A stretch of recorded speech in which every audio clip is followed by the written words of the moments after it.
অনেক শহীদের রক্তের বিনিময়ে অনেক আহত বন্ধুদের হাসপাতালে চিকিৎসারত অবস্থায় আজকে আমাদেরকে দেশের স্বার্থে জাতির স্বার্থে সরকারের দায়িত্বে আসতে হয়েছে।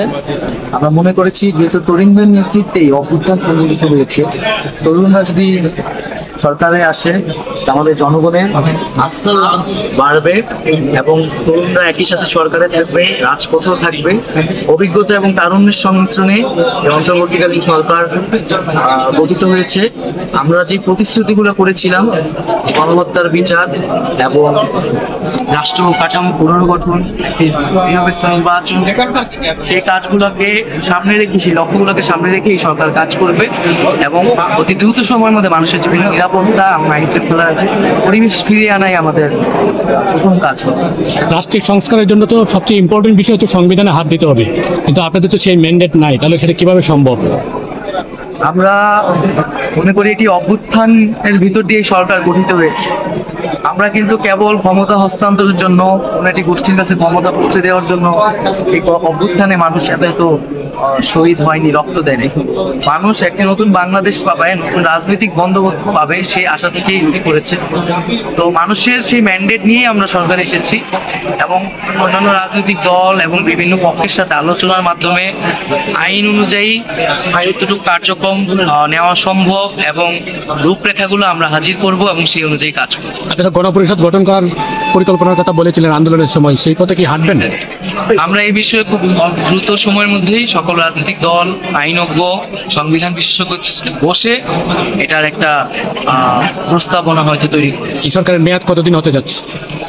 এই সরকারের মেয়াদ সম্পর্কে এখনই বলা যাচ্ছে না, কারণ নির্বাচনের আগে আসলে নির্বাচন কমিশন থেকে শুরু করে রাষ্ট্রীয় কাঠামোর সংস্কার প্রয়োজন এবং আইন শৃঙ্খলার পরিবেশ থেকে যে কাঠামোটি ভেঙে গিয়েছে সেটিকে আবার নতুন করে তৈরি করা, সেটির জন্য আমাদের হয়তো একটা সময় লাগবে। তবে রাজনৈতিক দলসমূহ বা জনগণের মতামতের ভিত্তিতেই আসলে এই সরকার পরিচালিত হবে এবং তার মেয়াদও আসলে আমরা মনে করি সেই অনুযায়ী ঠিক। কতদিনের মতো আইডিয়া বা কোনো এই বিষয়ে এখনই আমরা বলতে পারছি। বিএনপি তো দ্রুত নির্বাচন চাচ্ছে, বিএনপি তো একটা বড় রাজনৈতিক দল, তাদের সঙ্গে কথা বলে আপনারা সরকার গঠন করেছেন আমরা শুনেছি। তো এইখানে আওয়ামী লীগের কাউকে দেখলাম না, আপনারা কি কথা বলতে চেয়েছিলেন কিনা? না, আমরা তো বলেছিলাম যে ফ্যাসিস্টদের যারা সমর্থক তারা এই সরকারি স্থান পাবে না এবং তাদের এখনো বিচার হয় নাই এবং শেখ হাসিনা দেশ ছাড়ি পালিয়েছেন। অবশ্যই আগে ফ্যাসিজমের সাথে যারা জড়িত তার বিচার, গণহত্যার যারা দণ্ডিত, যারা হচ্ছে অপরাধী, তাদের বিচার আগে করতে হবে। তারপরে তারা এই দেশে রাজনীতি করতে পারবে কি পারবে না, বা তারপর তার সাথে আলোচনার পথটি পরিষ্কার হবে। তাহলে কি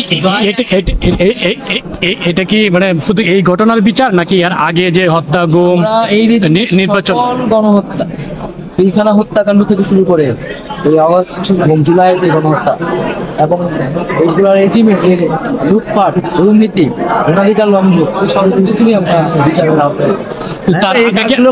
তার আগে কি মনে হয় না যে আপনার পার্লামেন্ট গঠন করে একটা ফরমেশনের ভিতর দিয়ে গিয়ে এই কাজগুলো করলে ভালো হতো, সংবিধান সংশোধন করে? আমরা কিন্তু এই গণঅভ্যুত্থানের প্রতিশ্রুতি ছিল যে গণহত্যা থেকে শুরু করে সরকারের দুঃশাসনের বিচার করতে হবে।